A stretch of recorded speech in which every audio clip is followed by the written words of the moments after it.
მძღოლი, რომელიც გორში დედაშვილს დაეჯახა, ავტომობილს არაფხიზელ მდგომარეობაში მართავდა. აღნიშნულ შინაგან საქმეთა სამინისტროში ადასტურებენ. ავტოსაგზაო შემთხვევა გორის ცენტრში ჭავჭავაძის გამზირზე 13 ივლისს მოხდა. ჯიპის ტიპის ავტომანქანა ქვეითად მოსიარულე ახალგაზრდა ქალს და მის 3 წლის გოგონას დაეჯახა. ავტოსაგზაო შემთხვევის შედეგად დაშავებული დედაც და შვილიც კლინიკაში გარდაიცვალნენ. შინაგან საქმეთა სამინისტრო მომხდარზე გამოძიება სისხლის სამართლის კოდექსის 276 მუხლით დაიწყო, რაც ტრანსპორტის მოძრაობის უსაფრთხოების ან ექსპლუატაციის წესის დარღვევას გულისხმობს. ავტომობილის მძღოლი დაკავებულია. ქუთაისის ნომერ 14 საბავშვო ბაღის რეაბილიტაცია გრძელდება. სამუშაოებს ადგილზე მუნიციპალური განვითარების ფონდის აღმასრულებელი დირექტორი გიორგი შონია და ქუთაისის მერი დავით ერემეიშვილი გაეცნენ. 100 ბავშვზე გათვლილი საბავშვო ბაღის პროექტი თანამედროვე სტანდარტების შესაბამისი ადაპტირებული შიდა და გარე სივრცეების მოწყობას ითვალისწინებს. შენობაში გათვალისწინებულია ბავშვების განათლების, განვითარების, სოციალიზაციისა და უსაფრთხოების უზრუნველსაყოფად აუცილებელი ყველა სივრცე და ინფრასტრუქტურა. შემლობა მიმდინარეობს დამაკმაყოფილებელ ტემპში და ვიმედოვნით, რომ წლის ბოლომდე ქუთაისში შეემატება 100 ბავშვზე გათვლილი ახალი თანამედროვე სტანდარტებით აშენებული საბავშვო ბაღი. იყო სრული ბაღი, რომელიც იყო უკვე ამორტიზირებული, რომელიც არ ექვემდებარებოდა შეკეთებას, ის მთლიანად იქნა დანგრეული და მის ნაცვლად კეთდება სრულად ახალი ბაღი, 100 ბავშვზე გათვლილი, 4 ჯგუფით იქნება ძალიან თანამედროვე, ძალიან ლამაზი. პროკურატურამ დანაშაულებრივი ჯგუფის მიერ საქართველოს მოქალაქის უცხო ქვეყანაში უკანონო დარჩენისთვის ხელშეწყობის, საქართველოს მოქალაქისთვის უცხო ქვეყანაში თავშესაფრის მისაღებად მცდარი ინფორმაციის წარდგენის ხელშეწყობის, ორგანიზებისა და ყალბი ოფიციალური დოკუმენტების დამზადება გასაღების ფაქტზე კიდევ 4 პირს ბრალდება წარუდგინა. პროკურატურის ცნობით, დანაშაულებრივი ჯგუფის წევრები საქართველოს მოქალაქეებს არწმუნებდნენ, რომ მათ მიერ დამზადებული დოკუმენტებისა და ასევე მათ მიერ შექმნილი ისტორიების დახმარებით უპრობლემოდ შეძლებდნენ ამერიკის შეერთებულ შტატებში თავშესაფრის მიღებას. უწყების ინფორმაციით, ჯგუფის ერთ-ერთი წევრის საცხოვრებელი სახლისა და ოფისის შხრეკისას ამოღებულ მობილურ ტელეფონებსა და კომპიუტერულ მოწყობილობებში აღმოჩენილია 500-მდე მოქალაქის სახელზე დამზადებული ყალბი დოკუმენტაცია, თავშესაფრის მაძიებლებისთვის საჭირო ისტორია, ეგრეთ წოდებული кейსები და სხვა ყველა საჭირო ყალბი ოფიციალური დოკუმენტი და სხვადასხვა ორგანიზაციის ყალბი ელექტრონული ბეჭდები. გამოძიებით ასევე დადგენილია, რომ დანაშაულებრივი ჯგუფის წევრებმა ზემოხსენებული დანაშაულებრივი ქმედებების შედეგად $1 მილიონ-ზე მეტი სარგებელი მიიღეს. რეგიონში ჩატარებული მასშტაბური ღონისძიებების შედეგად დაკავებული და სისხლის სამართლის პასუხისგებაში მიცემულია 28 პირი. ამის შესახებ სახელმწიფო უსაფრთხოების სამსახურში გამართულ ბრიფინგზე გახდა ცნობილი. როგორც სუსის ანტიკორუფციული სააგენტოს დირექტორმა ემზარ გაგნიძემ განაცხადა, საქმე ეხება ქრთამის აღების, ყალბი ოფიციალური დოკუმენტების დამზადების, გასაღებისა და ჯგუფურად კომერციული მოსყიდვის, სახელმწიფოს კუთვნილი თანხებისა და მიწის ნაკვეთების თაღლითურად დაუფლებისა და სამსახურებრივი უფლებამოსილების ბოროტად გამოყენების ფაქტებს. საუბარია ჯამში საქართველოს 9 რეგიონში 14 სხვადასხვა სისხლის სამართლის საქმეზე. სახელმწიფო უსაფრთხოების სამსახურის ანტიკორუფციული სააგენტოს თანამშრომლების მიერ საქართველოს 9 რეგიონში ჩატარებული მასშტაბური ღონისძიების შედეგად 14 სხვადასხვა სისხლის სამართლის საქმეზე გამოვლენილ დანაშაულებთან დაკავშირებით, მათ შორის ქრთამის აღების, ყალბი ოფიციალური დოკუმენტების დამზადების, გასაღებისა და ჯგუფურად კომერციული მოსყიდვის, სახელმწიფოს კუთვნილი თანხებისა და მიწის ნაკვეთების თაღლითურად დაუფლებისა და სამსახურებრივი უფლებამოსილების ბოროტად გამოყენების ფაქტებზე დაკავებული და სისხლის სამართლის პასუხისგებაში მიცემულია ჯამში 28 პირი. სახელმწიფო შესყიდვების ფარგლებში სახელმწიფოს კუთვნილი თანხების თაღლითურად დაუფლების ფაქტებზე 5 სხვადასხვა სისხლის სამართლის საქმეზე დაკავებულია 3 პირი, ხოლო 11 პირს წარედგინა ბრალდება. კერძოდ, საქმე ეხება წალკის, ახალციხისა და თეთრიწყაროს მუნიციპალიტეტებში სხვადასხვა კერძო კომპანიის მიერ გზის მონაკვეთის, სასმელი წყლის შიდაქსელისა და საჯარო სკოლების სარეაბილიტაციო სამუშაოების განხორციელების დროს დოკუმენტაციების გაყალბებისა და უკანონო ქმედებების შედეგად თაღლითურად მითვისებულ 10,000-ობით ლარს. ამასთან, აღნიშნულ სისხლის სამართლის საქმეებზე მიმდინარე გამოძიებით ასევე დგინდება, რომ პასუხისგებაში მიცემული პირებიდან რამდენიმე თბილისის საბავშვო ბაღებისა და ბათუმის უფასო სასადილოებისათვის მომსახურების მიზნით გამოცხადებული სახელმწიფო შესყიდვების ფარგლებში სხვადასხვა დროს მიაწოდა ხელშეკრულებით გათვალისწინებულზე ნაკლები ოდენობის განსხვავებული მარკისა და სასაქონლო ნიშნის მქონე სააღდგომო სურსათი და დაბალი ხარისხის სადეზინფექციო საშუალებები. აღნიშნული უკანონო ქმედებების შედეგად სახელმწიფოს ჯამში 669,497 ლარის ოდენობის ზიანი მიადგა. სახელმწიფოს კუთვნილი მიწის ნაკვეთების თაღლითურად დაუფლების, სამსახურებრივი უფლებამოსილების ბოროტად გამოყენებისა და სამსახურებრივი სიყალბის ფაქტებზე სამსისხლის სამართლის საქმეზე 7 პირს ბრალდება წარედგინა. საქმე ეხება სხვადასხვა დროს დმანისის, გურჯაანისა და წალკის მუნიციპალიტეტის მერიებისა და საკრებულოს რამდენიმე წარმომადგენლის მიერ სამსახურებრივი უფლებამოსილების ბოროტად გამოყენებით ყალბი დოკუმენტაციის საფუძველზე სახელმწიფოს კუთვნილი ჯამში 91,564 კვადრატული მეტრი მიწის ნაკვეთის თაღლითურად დაუფლების ფაქტებს, რის შედეგადაც სახელმწიფოს ჯამში 397,804 ლარის ოდენობის ზარალი მიადგა. ქთამისაღების ფაქტებთან დაკავშირებით კი სისხლის სამართლის სამსაქმეზე დაკავებულია 3 პირი. გამოძიებით დადგინდა, რომ ლანჩხუთისა და თეთრი წყაროს მუნიციპალიტეტების მერიებისა და ონის სატყეო სამსახურის წარმომადგენლებმა სხვადასხვა დროს საქართველოსა და უცხო ქვეყნის მოქალაქეებისგან სახელმწიფოს კუთვნილ მიწაზე მოძრავი სავაჭრო ობიექტის, ეგრეთ წოდებული დრაივის განთავსებისა და შემდგომი მფარველობის, სახელმწიფო საკუთრებაში არსებული მიწის ნაკვეთის საფუტკრე მეურნეობის მოსაწყობად გადაცემისა და შემდგომი მფარველობის, ასევე კანონით აკრძალული მუხის მოჭრისა და სატყეო უბნიდან გამოტანის დაპირების სანაცვლოდ ქრთამი აიღეს. სამსისხლის სამართლის საქმეზე ყალბი ოფიციალური დოკუმენტების დამზადების, გასაღებისა და ჯგუფურად კომერციული მოსყიდვის ფაქტებზე კი დაკავებულია 4 პირი. გამოძიებით დადგინდა, რომ დაკავებულებმა სხვადასხვა დროს ყალბი მართვის მოწმობის, საქართველოს მოქალაქის პასპორტისა და ერთ-ერთი კერძო უმაღლესი საგანმანათლებლო დაწესებულების ყალბი ბაკალავრის დიპლომის დამზადებისა და გასაღების სანაცვლოდ ქრთამი აიღეს. ზემოთ აღნიშნულ დანაშაულებთან მიმართებით გამოძიების ფარგლებში სასამართლოს განჩინებების საფუძველზე განხორციელდა ფარული საგამოძიებო მოქმედებები, რის შედეგადაც მოპოვებულია აღნიშნული დანაშაულებრივი ქმედების ჩადენის ამსახველი აუდიო და ვიდეო მტკიცებულებები.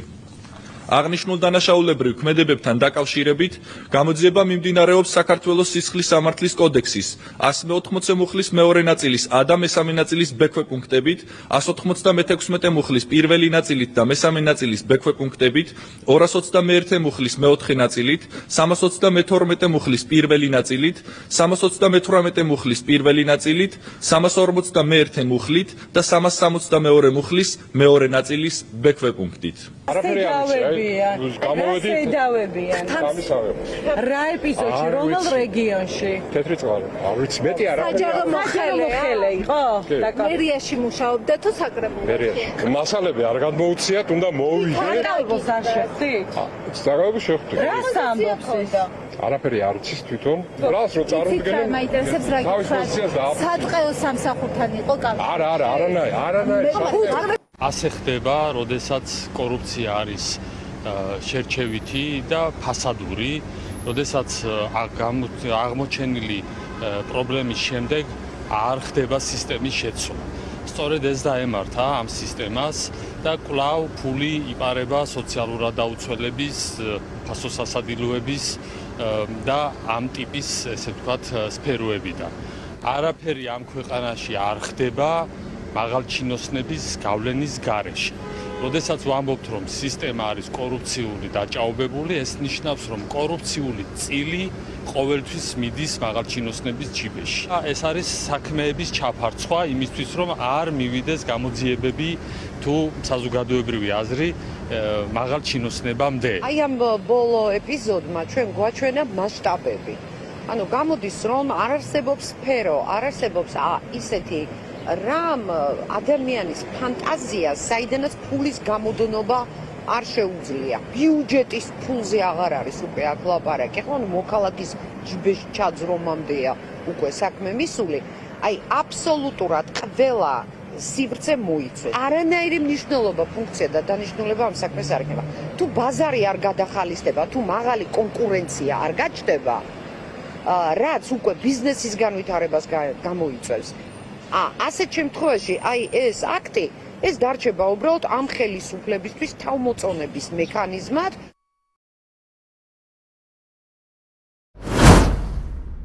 ევროკავშირის საგარეო საქმეთა უსაფრთხოების პოლიტიკის უმაღლესი წარმომადგენლის კაია კალასის საქართველოსთან დაკავშირებულ გაკეთებულ გზავნილებს საქართველოში სხვადასხვაგვარი შეფასებები მოხდა. კაია კალასმა კითხვაზე საპასუხოდ თუ როგორ ესახება ქართულ ოცნებასთან თანამშრომლობა შავი ზღვის უსაფრთხოების პოლიტიკის ფარგლებში განაცხადა, რომ ევროკავშირს საქართველოს მთავრობის მხარდაჭერა არ სურს და მისი მიზანი ქართველი ხალხის მხარდაჭერაა. კალასის თქმით, საქართველოსთან დაკავშირებით ევროკავშირს გარკვეული სირთულეები აქვს, რადგან ამჟამად მთავრობასთან ურთიერთობა პრაქტიკულად არ არსებობს, ამიტომ ევროკავშირში მსჯელობენ, როგორ დაუჭირონ მხარი ქართველ ხალხს, ისე რომ მათ ევროპული პერსპექტივის იმედი არ დაკარგონ. ვინც გვერდში უდგას ჩვენ სახელმწიფოს, მათ ესხმის თავს და ის რომ საქართველოს ტერიტორიული მთლიანობა, სუვერენიტეტი დაცულია, გარანტირებულია საერთაშორისო სამართლით, მათ შორის არის ამ ქვეყნების დამსახურება, იმ ქვეყნების, რომელსაც მაგალითად კაია კალასი წარმოადგენს ევროკომისიაში და შესაბამისად მათზე თავდასხმა ეს არის მხოლოდ და მხოლოდ რუსული ინტერესების გატარება ქვეყანაში.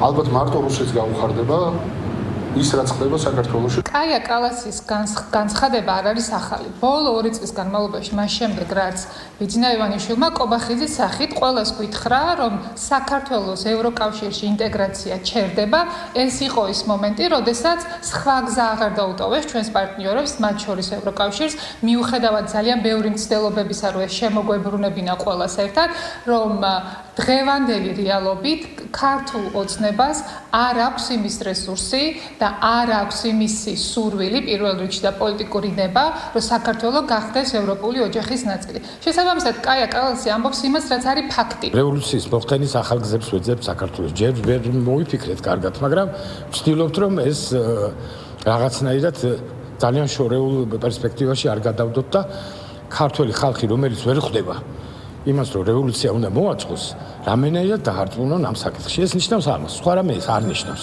არავითარ პატივისცემას არ ნიშნავს. როგორ შეიძლება ახლა სერიოზულად ამტკიცო, რომ რომელიმე მათგანი, რომელსაც ისინი მხარს უჭერენ, მათ მიიღეს იმდენი ხმა, რომ საქართველოს ხელისუფლების ფორმირება შეეძლოთ. ამას თვითონაც უკვე აღარ ამბობენ, იმდენად სამარცხვინოა და მთელი საქართველო მიცის, რომ მაგდენ ხმას ვერასდროს ვერ მიიღებ. კახეთის მხარის სახელმწიფო რწმუნებულის პლატონ კალმახელიძის ინფორმაციით თელავში სტიქიის შემდეგ გაწმენდითი სამუშაოები გრძელდება, როგორც მან ჟურნალისტებს განუცხადა, დაგეგმილია თელავის ხევის გაწმენდა, რის შემდეგაც დაიგეგმება მისი რეაბილიტაცია. რაც შეეხება სხვა სოფლებს, რომელიც სტიქიამ დააზიანა, რწმუნებულის ინფორმაციით რამდენიმე სოფელს წყალი ამ დრომდე არ მიეწოდება, თუმცა მოსახლეობას წყალს მობილური ავზებით მიაწვდიან. ამასთან სტიქიის ზონაში გაწმენდით სამუშაოებში სოფლებიდან მოხალისეთა ჯგუფებიც არიან ჩართულები. ამ დროისთვის სრულად აღდგენილია გაზმომარაგება, პრობლემა რჩება სტიქიის ზონაში ელექტროენერგია და ნაწილობრივ წყალი. სამუშაოები დაგეგმილია მთლიანად 13 კილომეტრიან მონაკვეთზე თელავის ხევის და შემდგომი რა თქმა უნდა დაგეგმილია პროექტირება და რეაბილიტაცია აღნიშნული ხევის სათავე ნაგებობიდან ალაზნის შესართავამდე. ყველა კომუნალური სერვისი ქალაქში აღდგენილია. პრობლემა რჩება სოფლის ხევები ადიდებული მოგეხსენებათ რამდენიმე დღის უკან სტიქია მოხდა მთლიანად თელავის მუნიციპალიტეტში, მაგრამ პრიორიტეტი გაკეთდა თელავის ხევზე, ვინაიდან ეს ქმნიდა მოსახლეობის საშიშროებას. დანარჩენი ხევები უქმნიდა საშიშროებას სასოფლო-სამეურნეო სავარგულებს და შემდგომში რა თქმა უნდა ეს პრიორიტეტის მეორე ეტაპი იყო. დღეს მობილიზებული იქნება კისის ხევში, შალაურის ხევში და კურდღელაურის ხევში მძიმე ტექნიკა. გუშინ ჩემი ინიციატივით მოვედი აქ, რომ მინდა და მენახა რა მდგომარეობა იყო და რა სიტუაცია იყო. შესაბამისად მოვიძიე, სად შეიძლებოდა და რა საქმიანობაში შეიძლებოდა რომ ჩართულიყავი.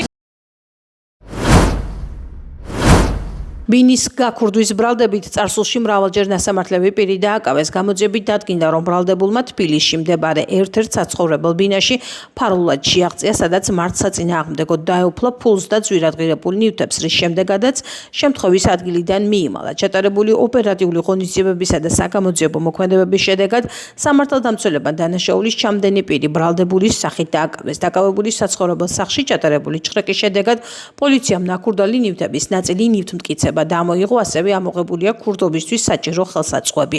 გამოძიება სისხლის სამართლის კოდექსის 177 მუხლით მიმდინარეობს, რაც 7 წლამდე ვადით თავისუფლების აღკვეთას ითვალისწინებს. საქართველოდან უცხო ქვეყნის 13 მოქალაქე გააძევეს. ქვეყნიდან გაძევებული არიან თურქეთის, ინდოეთის, რუსეთის, თურქმენეთის, ბანგლადეშის, ნიგერიის, აზერბაიჯანის, ჩინეთის, უზბეკეთის, სუდანის, კენიის, პარაგვაის, ფილიპინების, იორდანიის, უგანდის, ლიბანისა და სხვა სახელმწიფოების მოქალაქეები. მოქმედი კანონმდებლობის შესაბამისად გაძევებულ პირებს ქვეყანაში შემოსვლის აკრძალვა დაუწესდათ. უახლესი სტატისტიკური მონაცემების მიხედვით მიმდინარე წელს საქართველოდან უკვე გაძევებულია 2203 არალეგალი მიგრანტი, რაც 2025 წლის ჯამურ მაჩვენებელს 70%-ით აღემატება. დაკავეს ინტერპოლის წითელი ციρკულარით ძებნილი უზბეკეთის რესპუბლიკის მოქალაქე. დაკავებული ყაზახეთის რესპუბლიკის სამართალდამცავი ორგანოების მოთხოვნის საფუძველზე ინტერპოლის წითელი ციркуლარით საერთაშორისო დონეზე იძებნებოდა. სამართალდამცველება ჩატარებული საგამოძიებო მოქმედებების შედეგად ძებნილი პირი სარფის საბაჟო გამშვები პუნქტის ტერიტორიაზე დააკავეს. ამჟამად დაკავებულის მიმართ კანონით გათვალისწინებული საექსტრადიციო პროცედურები მიმდინარეობს. ბათუმში ევროპის დღე მრავალფეროვანი კულტურული, საგანმანათლებლო და გასართობი ღონისძიებებით აღინიშნა. ევროკავშირის ელჩმა საქართველოში პაվել ჰერჩინსკიმ აუდიტორიას სიტყვით მიმართა. ელჩმა ქართულად ისაუბრა და სინანული გამოთქვა იმის გამო, რომ საქართველო აღარაა იმ ქვეყნებს შორის, რომლებიც ევროკავშირის გაწევრიანების გზაზე წინ და წინ მიიწევენ.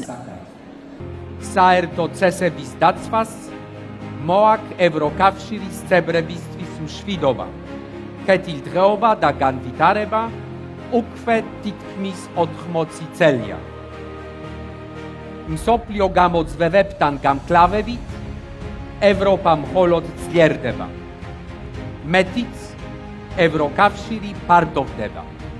ქვეყნები, რომლებიც საერთო წესებს იზიარებენ, ევროკავშირში გაწევრიანების გზაზე წინ და წინ მიდიან. დასანანია რომ საქართველო მათ შორის არ არის. ჩვენ არ ვკარგავთ იმედს, რომ ეს დროებითია.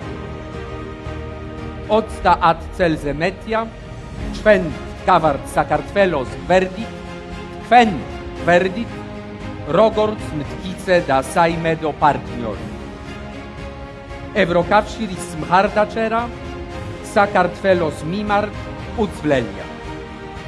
ამავდროულად უცვლელია ჩვენი წესებიც. ევროკავშირის გზაზე წინსვლა ეფუძნება დემოკრატიულ განვითარებას. ბათუმის ჰილტონში გამართულ ღონისძიებაზე წარმოდგენილი იყო ევროკავშირის წევრი ქვეყნების ინტერაქციული სტენდები, ევროკავშირის მიერ დაფინანსებული პროექტები, პარტნიორი ორგანიზაციები და კულტურის სფეროს წარმომადგენლები. ევროპა ჩვენი ქვეყნისთვის ნიშნავს განვითარებას და პროგრესს და მიხარია რომ დღეს ჩვენი სტენდით ავართ წარმოდგენილი ნატო ევროკავშირის საინფორმაციო ცენტრი, სადაც გვაქვს ორი სახის თამაში წარმოდგენილი, ასე ვთქვათ, მოსული სტუმრებისთვის. ერთი არის სამაგიდო თამაში, მეორე კიდე მითების მკვლევარი. ძალიან მიხარია რომ ახალგაზრდები არიან დაინტერესებული და ძალიან მოეწონათ ჩვენს მიერ შეთავაზებული თამაშები. ეს არის ძალიან მნიშვნელოვანი ღონისძიება გამომდინარე იქიდან, რომ ჩვენი ქვეყნისთვის ეს არის გაცხადებული კურსი, მათ შორის კონსტიტუციით გამყარებული არჩევანი, რომელიც ისტორიის განმავლობაში, მრავალი წლის განმავლობაში ქართველმა ხალხმა საუკუნეების წინ დაიწყო ამ გზაზე სიარული და დაამტკიცა ის, რომ ეს არის ჩვენი საერთო არჩევანი. ჩვენთვის, როგორც ამ დღის მონაწილეებისთვის, ამ დღეს განსაკუთრებული მნიშვნელობა აქვს მაშინ, როდესაც ევროპული ინტეგრაცია ყველაზე აქტუალურ საკითხად და ყველაზე მნიშვნელოვან საკითხად დგას ქვეყნის დღის წესრიგში, როგორც სადისკუსიო ასევე ქვეყნის ყოველდღიური ცხოვრების ნაწილი. მე მიმაჩნია, რომ ამ დღის მნიშვნელობის გარდა ზოგადად ევროპა ჩვენთვის ნიშნავს უალტერნატივო მომავალს, რომელიც უფრო მეტად დატვირთულია ახალი შესაძლებლობებით, მეტი განვითარებით და რაც მთავარია, კეთილდღეობით. ევროპა და ევროკავშირი არის უმნიშვნელოვანესი ქვეყნისთვის, არა მხოლოდ ადამიანის უფლებების დაცვის, თავისუფალი სასამართლოს, უფრო ჯანსაღი გარემოს და საერთოდ რა ვიცი, ნებისმიერი მოხუცი ბავშვი, ახალგაზრდა, ქალი, კაცი, ყველას დაცვის თვალსაზრისით, არამედ რა თქმა უნდა, არის უფრო ხარისხიანი ცხოვრების წესი, უფრო ხარისხიანი განათლება, ჯანდაცვა. დასავლეთი არის იმდენად უკეთესი იმაზე, რაშიც ჩვენ აქ ვართ,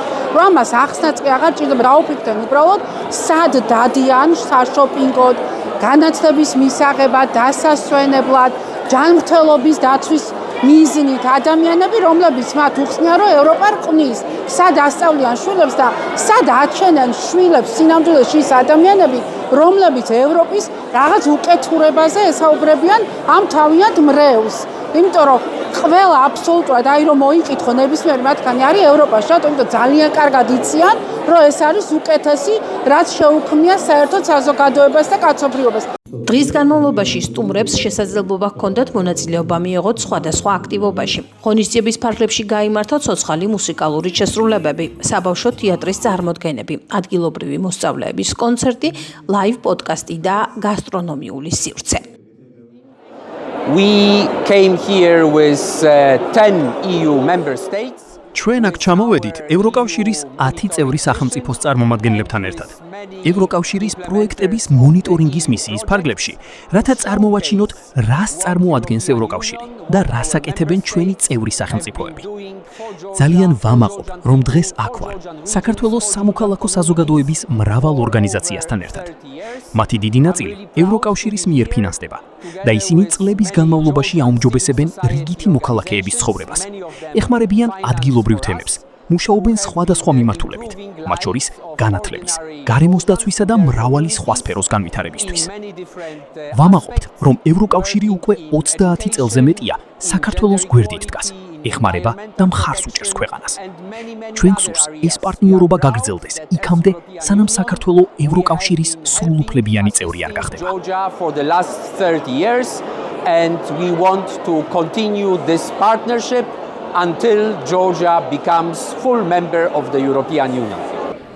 ევროპის დღის აღნიშვნის მიზანი ევროკავშირსა და საქართველოს შორის მრავალწლიანი პარტნიორობის წარმოჩენა და ევროპული ღირებულებების პოპულარიზაცია იყო.